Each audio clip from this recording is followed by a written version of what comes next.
Republican legislative leaders are asking the state Supreme Court to reconsider two rulings made last year on election law. They say rulings against voter ID and gerrymandering should be thrown out. WREL Capitol Bureau Chief Laura Leslie is live at the legislative building with reactions. Laura?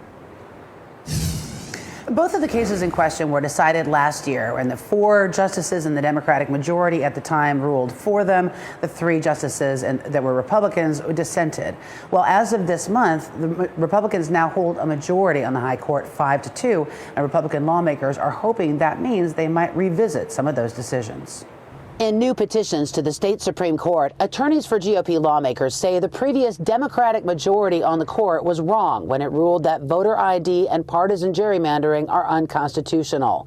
In a statement, House Speaker Tim Moore called the previous court activist and said the newly Republican court should, quote, correct the errors by rehearing the cases and overturning the prior decisions. It's hard not to see this as sort of a power play by legislative leadership to try and get a different result from different court. Jeff Loperfido leads the Southern Coalition for Social Justice, which represented the winners in those cases. He says rehearing them would violate the principle of settled law, and lawmakers haven't presented any new arguments. Legislators are now asking basically to restart the whole process over, to disregard what the trial court has done in the years of litigation and the weeks of trial, have the court throw out that decision and then restart at the trial court.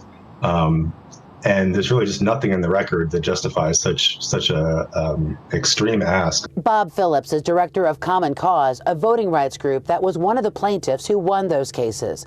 He's hopeful the new Republican majority on the court won't agree to the request. I do regret that the people of North Carolina have to go through this again.